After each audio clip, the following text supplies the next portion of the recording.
So because the Oscars are just a couple nights away, I figured why not critique one of the most controversial and most infamous Best Picture wins of all time. That's right, Crash from 2005. Now, when you look at lists of the worst films to win the Best Picture Oscar, more often than not, you're going to see Crash pretty high up there. You're also going to find some films like Shakespeare in Love and The English Patient and Green Book and some others. But yeah, Crash has been one of the most hated winners really ever since it took home the gold at the 2006 Oscars. Most people think that the winner that year should have been Brokeback Mountain. You're also going to see some people that say, you know what, I don't care what else, just as long as it wasn't Crash. Frankly, when you look at some other social media websites like IMDb and Rotten Tomatoes, Crash actually has a pretty high score on some of those sites.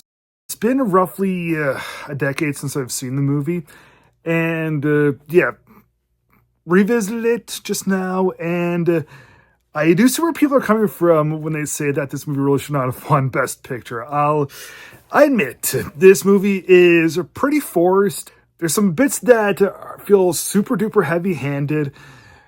There's some shallowness here and there, and there isn't really much of rooting interest for this movie. Like this it's an ensemble piece with a whole bunch of different characters, a whole bunch of different stories, and so many of them are so despicable, and you cannot sympathize with a whole lot of people. But I do think that director Paul Haggis does do a good job in directing.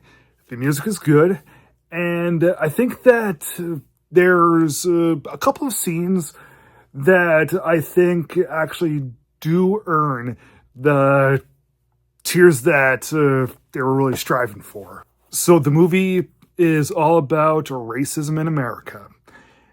And as I said, the movie has a whole bunch of different stories, a whole bunch of different characters, all intertwining somehow.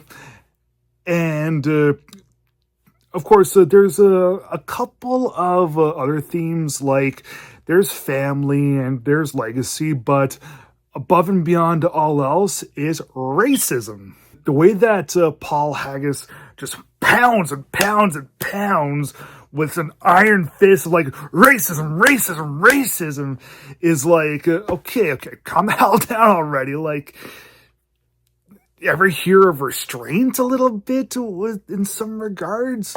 I get it, the movie is an Oscar bait film, and there have been great films in the past about racism as well. Spike Lee is a really good example of someone who has tackled racism in quite a few of his films, and they've been very exceptional. When he did Do the Right Thing, again, multiple different storylines, but handled the subject really, really well.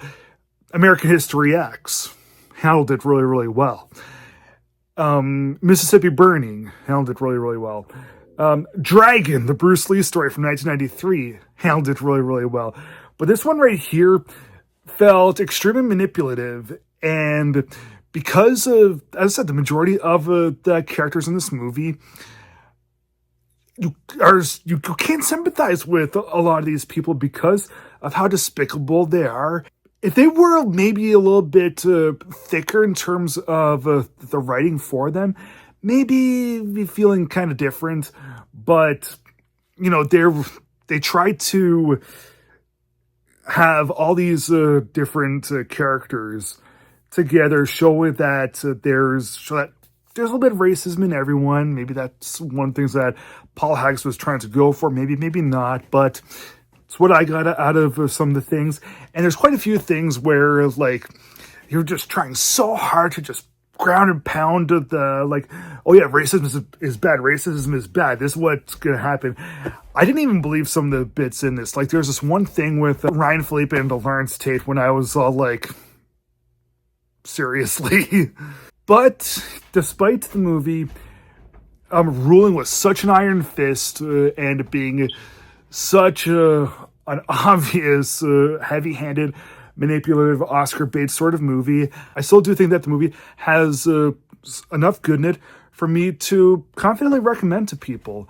I do think that while maybe the movie wasn't really like Best Picture worthy, I do think that the movie was worthy of a couple of other nominations. I don't remember all the wins that Crash ended up getting that year, but if it was up to me, I would have chosen Terrence Howard and Tandy Newton for best supporting actor and actress, the music to get into best score, and maybe some cinematography as well. So obviously I don't think that Crash was worthy of winning Best Picture. And if I was to rank the Best Picture wins of its decade, then Crash would be like probably in last place. But Crash is better than Around the World in 80 Days and The Greatest Show on Earth and Cimarron and Driving Miss Daisy. Yeah, that's right. I didn't like Driving Miss Daisy, but whatever. Okay, this movie is flawed. It's very heavy-handed, but there's still some good things in here. I did, and frankly, I think that the movie is okay. It's a thumbs-up film. Sure, it's not Spike Lee, it's not Magnolia, but still, thumbs up. I want to give Crash from 2005 3 stars out of 4.